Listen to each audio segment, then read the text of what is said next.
Okay? And usually, we use the description compressed fracture when we describe a fracture on your vertebrae. Okay?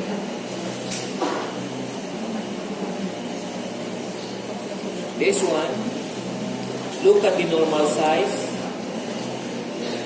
L5, L4, L3, and then L2 is as small as this. L1, normal size.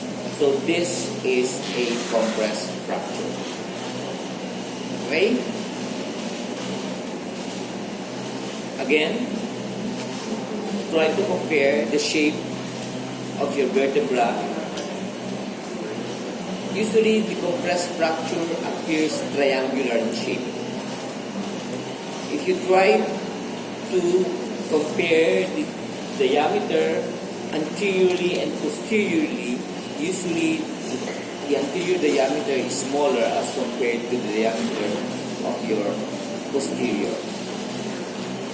Okay? Whereas the normal, the anterior and posterior diameter are equal.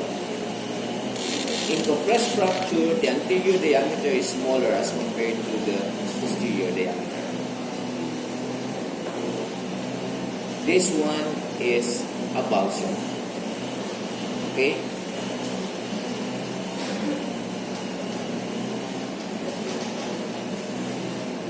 You will see the fractured bone away from the affected bone.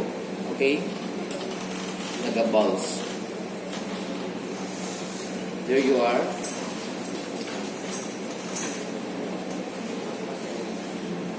There's a fracture on the ulna, but now you'll see the fractured bone adjacent to your humerus. Okay?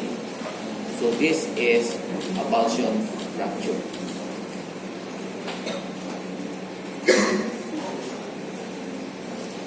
So for the skull fracture, there would be 4 types of skull fracture. You have your linear. I've shown you the depressed fracture, the static, and the basilar fracture. Okay? For the linear, it's just like a hairline fracture. Okay? Linear lang talaga siya. Parang guhit lang. And then depressed, you've seen that. Diastatic, it's just like gaping. It's very hard to assess the diastatic fracture, especially in young ones. Okay? And then the hardest to identify would be the basilar fracture. But in all cases of skull fracture, nowadays radiologists would say if we could hardly find any sign of fracture, we would release the result as no definite evidence of fracture seen in the projections taken. May suggest CT scan for further evaluation. Because the best way now, the best parameter or modality now to identify a fracture is your CT scan. There are so many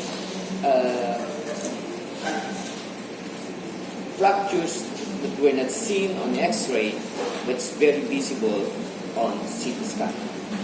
Okay? So, linear is just like a line. Diastatic, there would be gaping of your sutures. So this type of fracture is very difficult to assess. And then depressed fracture, as I've shown you a while ago, and then the hardest one would be the basilar fracture.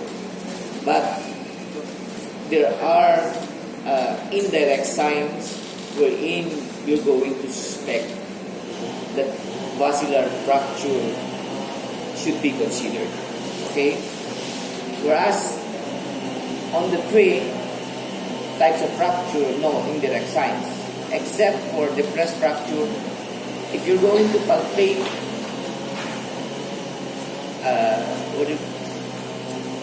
parang lamong,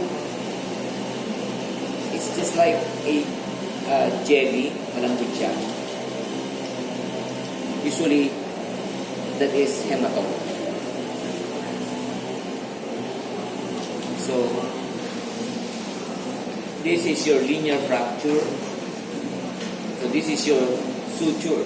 So, this is your linear fracture, comminuted, depressed, and then the basilar fracture usually is seen on the opposite. The basilar fracture, as I mentioned a while ago, is the most difficult type of skull fracture to be identified by a radiologist. Okay? So this is your linear skull fracture. It's simply a line. Okay? There. Okay? So the word linear, just look for a linear discontinuity of your skull. Okay?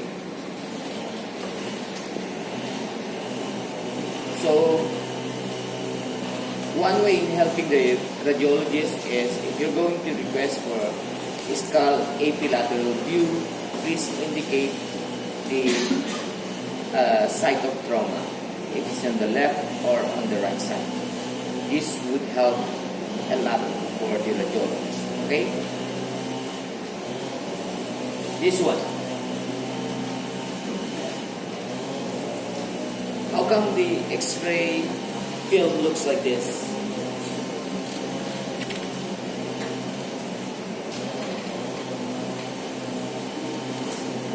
If you notice this one,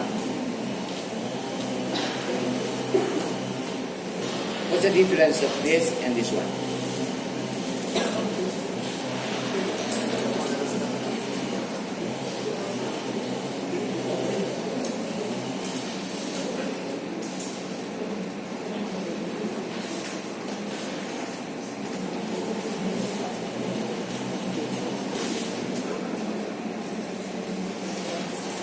Have you seen the difference?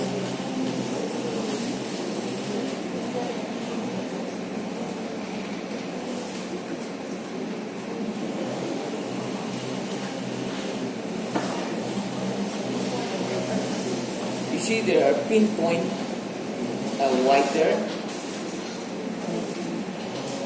Yung head niya kasi binalot ng gauze. Ganyan ang itsura. Okay? One Nepali student of mine a year ago said, "Dok, baka nakaturban." Pasyente. Oh. May gauze yung head. Okay? So, usually, binabalot lang nila ng gauze. Kasi hindi mo naman pwedeng ikakast yung ulo niya. Okay? And then, as I told you, this is not an X-ray film. Rather, this is a CT scan film. Okay? So, you can see the depressed skull fracture here. As I mentioned a while ago, the best way to identify skull fracture, the modality nowadays would be CT scan. Depressed fracture.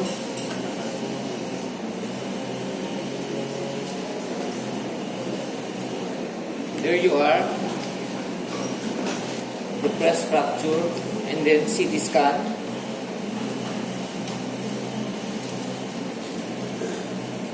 What's the difference of this CT scan with this? Kanina.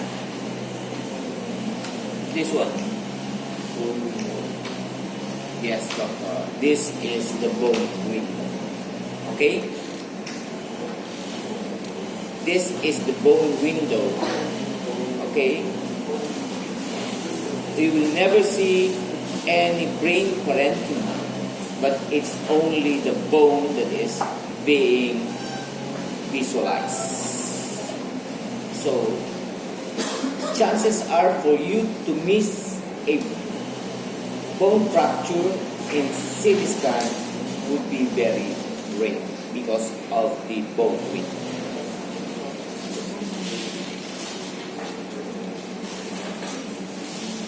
Again, the static skull fracture. So there would only be widening of the suture.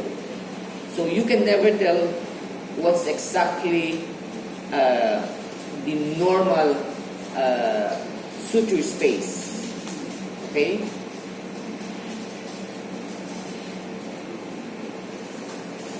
So this is one of the most difficult to for a radiologist to confirm his diagnosis, the diastatic skull fracture. There you are. There would be gaping. Okay?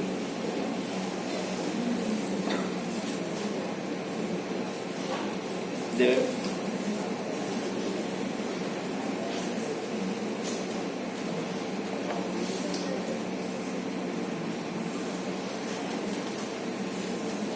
So this is your basilar fracture.